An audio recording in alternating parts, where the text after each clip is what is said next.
Hello and very warm welcome to OBN Horn of Africa. This is our weekly program, Diplomacy, and I'm Fantambelete hosting this program.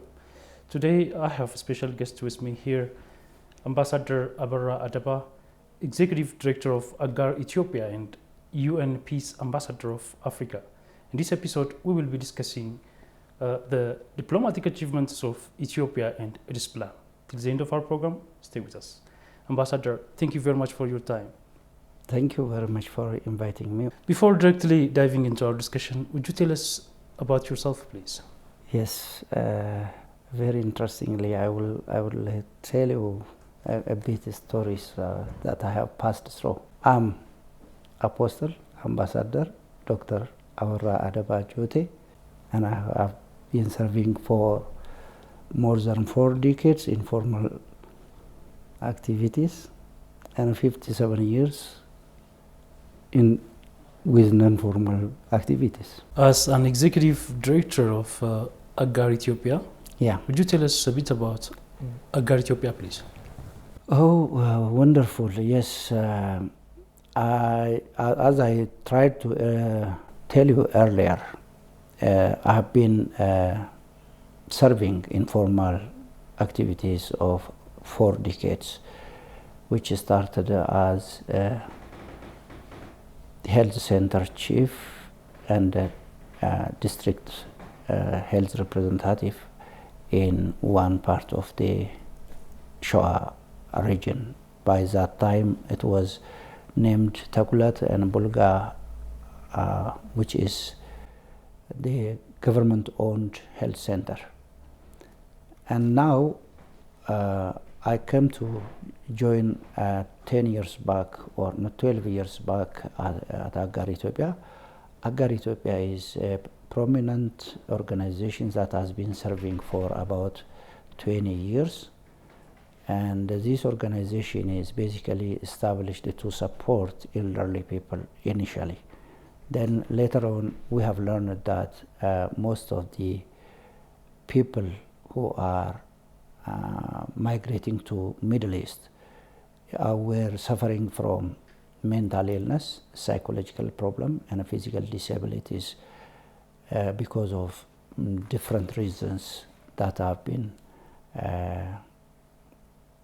undertaken during their journey.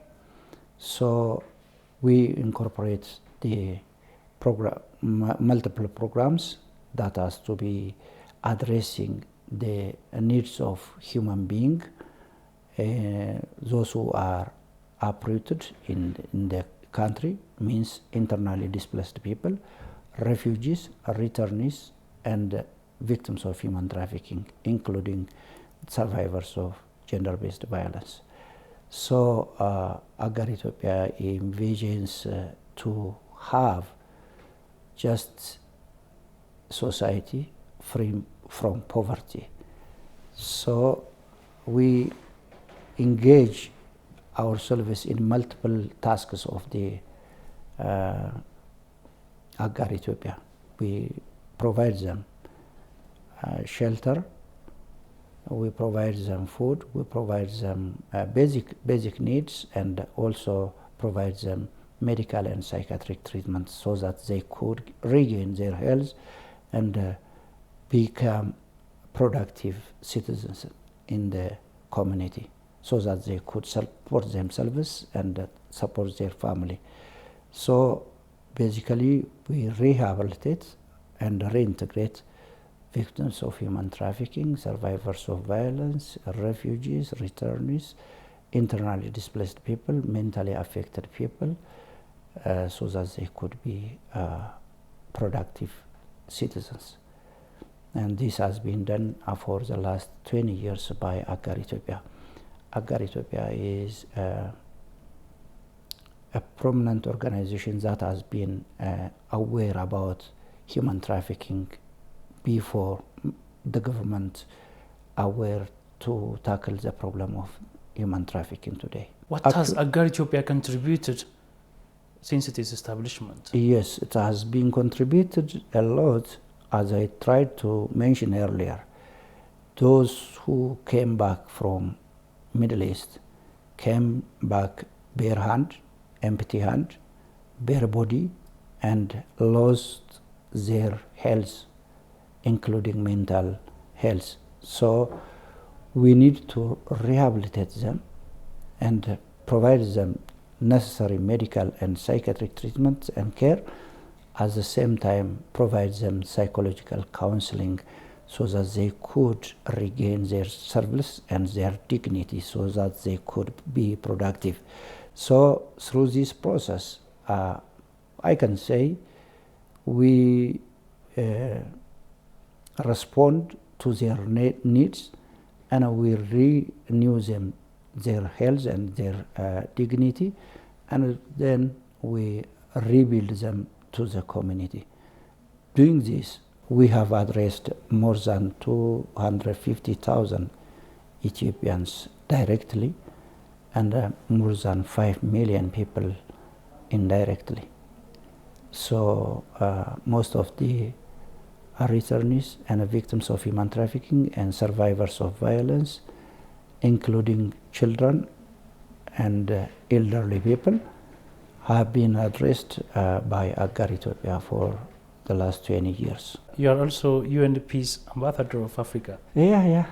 What helped you to get such a global assignment? Yeah, that is a very good and interesting question. As I told you, from my early childhood, I was a person who has been dedicated to humanitarian and working hard and struggling from my childhood to build my career to the top. And I remember when I was in my 6th grade, there is an exam, exit exam for 6th grade, which is we called ministry.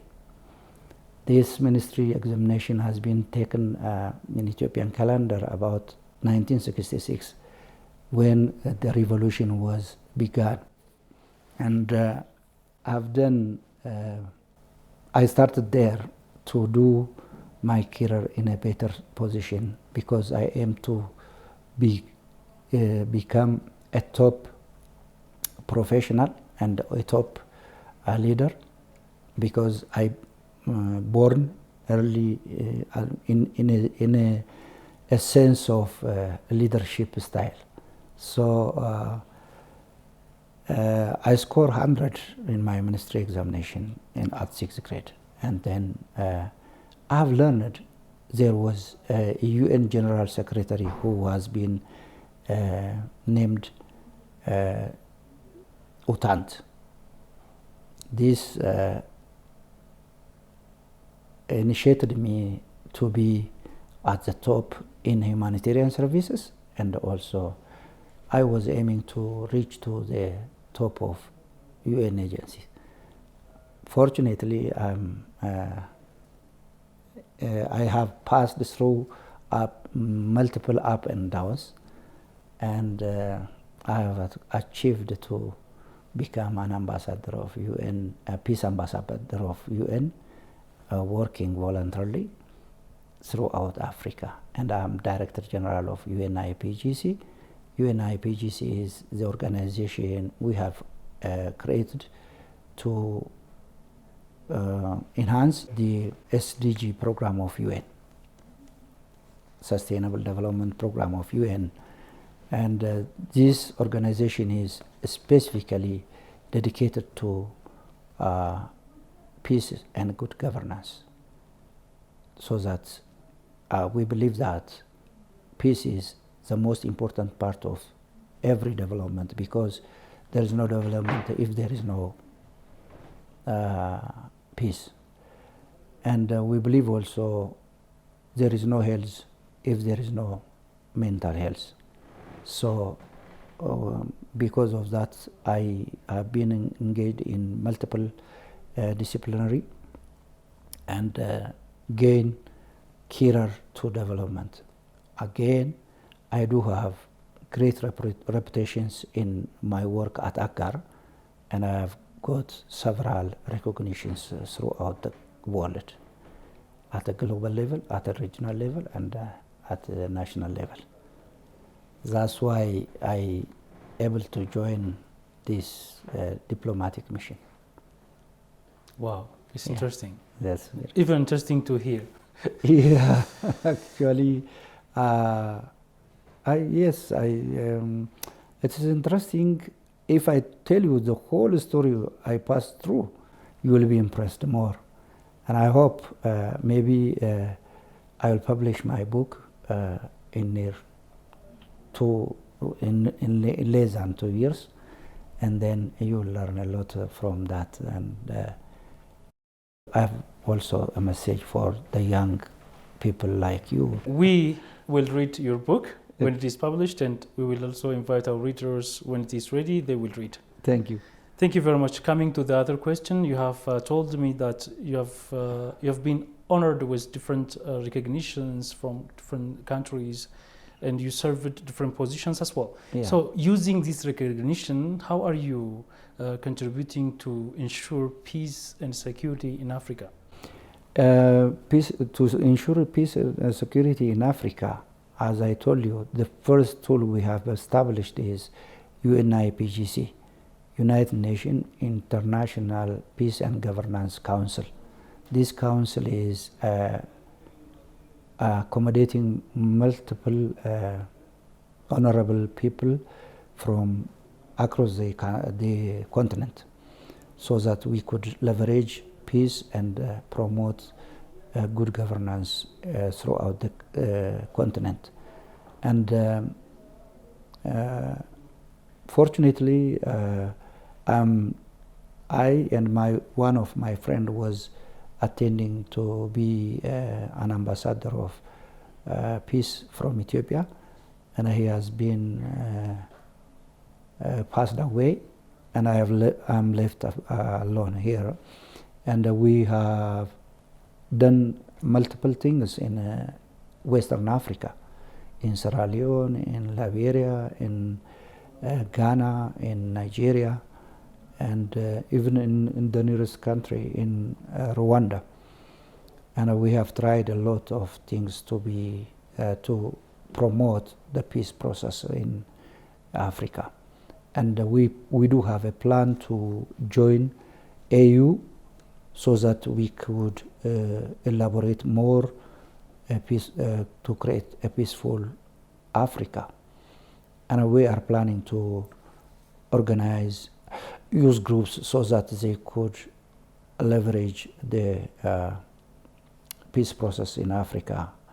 I use peace ambassadors. We are in the process of producing such peace ambassadors by providing training, by providing conferences and school, covering their school fee, and also providing them recognition so that they could become a real peace ambassador for their respective localities and countries. Evidences show that there are external actors who want to make Africa in conflict and instability. Mm-hmm. Do you think that it is possible to have a lasting peace in Africa? Yes. It's too hard to say lasting peace could be achieved, but there are hopes. Even though there are multiple challenges, there are hopes that we may achieve, because I'm naturally optimistic, and at the same time, a servant leadership will propose also the hope. The futurity of Africa is tremendous for me, and we can see that the current situation of Ethiopia is reflecting the future hope of Africa even, and we can talk a lot about the current future of Ethiopia in the next few minutes, but I hope we can achieve through peaceful Africa, through educating and through promoting the peace process to the grassroots level, so that the community understand and protect their peace by their own. And the problem of peacekeeping is it becomes vice versa. Naturally, it has been protected by the community. The peace has been protected by the community. But nowadays, the civilization brought the government is responsible to keep the peace of the community. It is not achievable through the government. It's achievable through the community. So that's the community capacity building and educating the whole community, and harnessing or investing on peace is very important. Nobody wants to invest on peace. They want to invest on business to gain profit. Before thinking to invest on profit-making businesses, we need to think of keeping the peace first, because if there is no peace, there is no business, there is no development, there is no health, there is no education, there is no water resource development. Whatever type of development is not there. It has been demonstrated in our country that, and also the whole Africa. That's why we don't develop.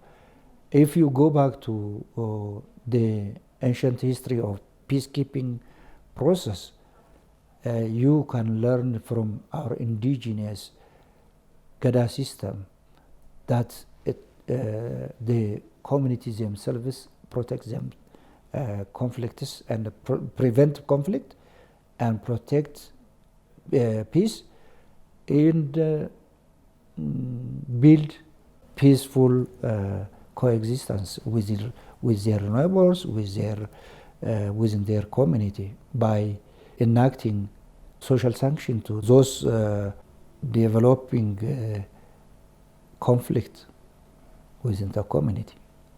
So they do have a mechanism, and we need to investigate the indigenous wisdoms that our ancestors have been using and modernize it to utilize in a proper way. So I'm very hopeful we can have a lasting community. The other thing we need to consider is the unity of Africa is mandatory to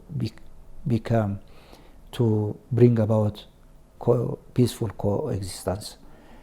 And I've attended in 2005 to 2008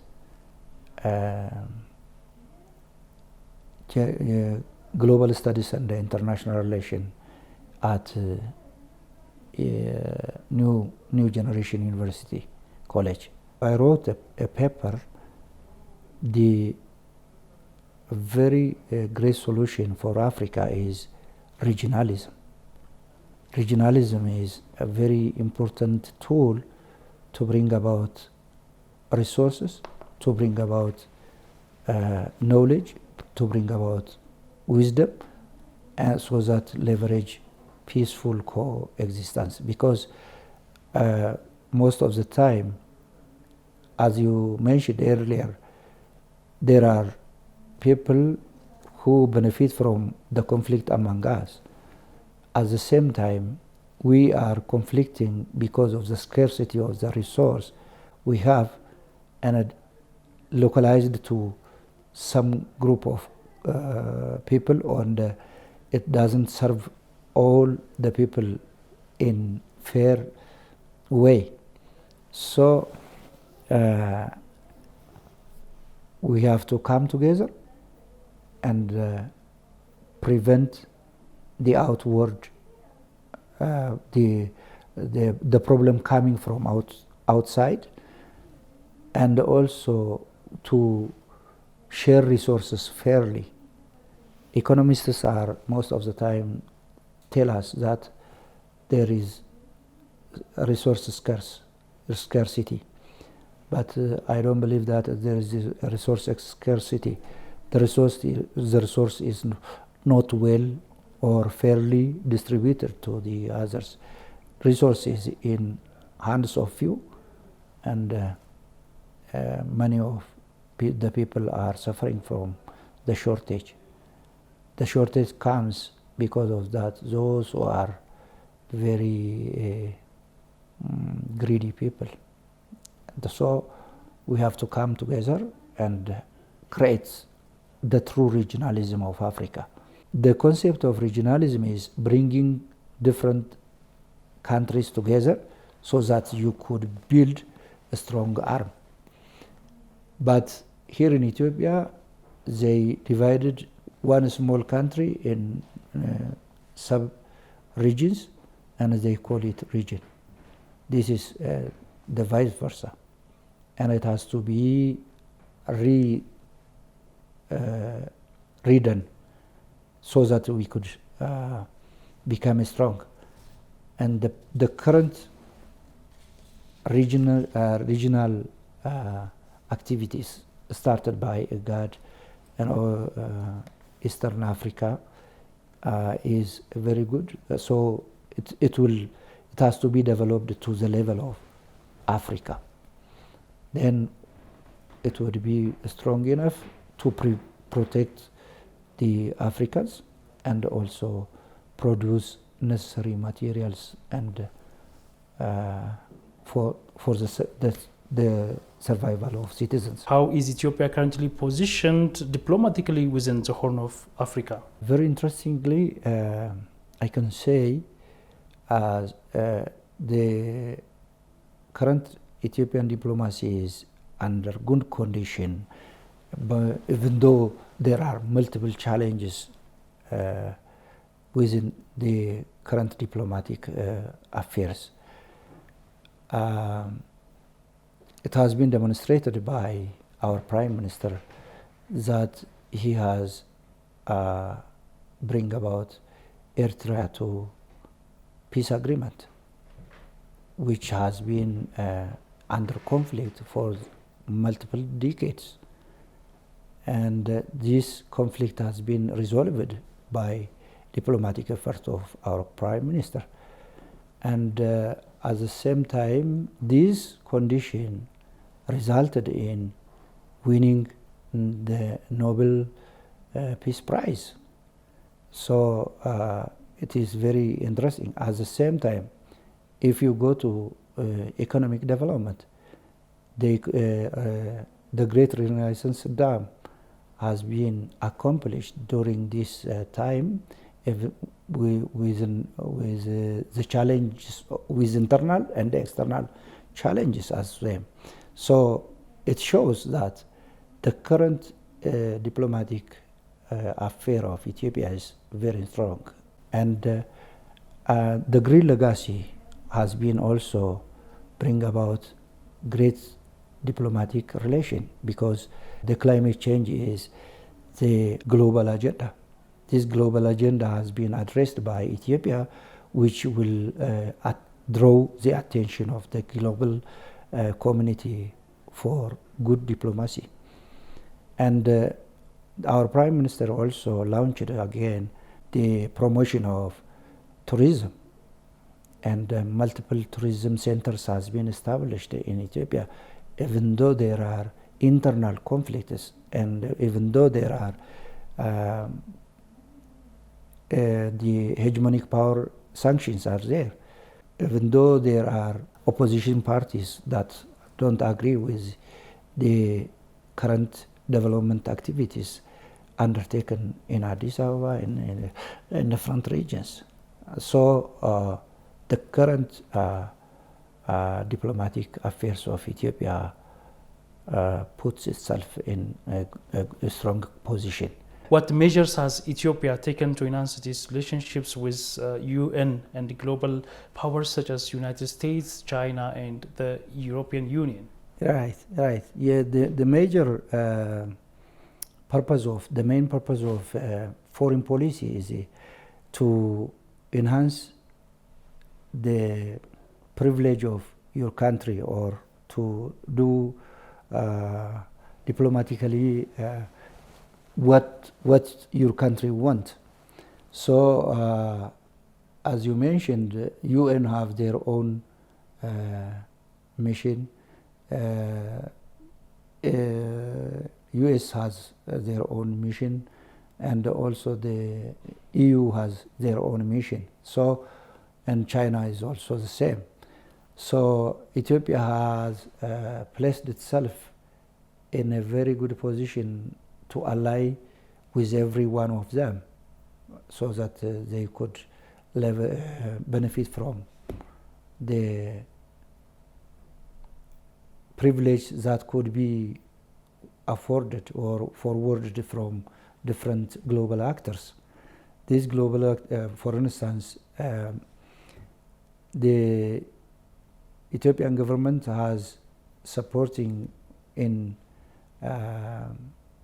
peacekeeping mission to United States, United Nations.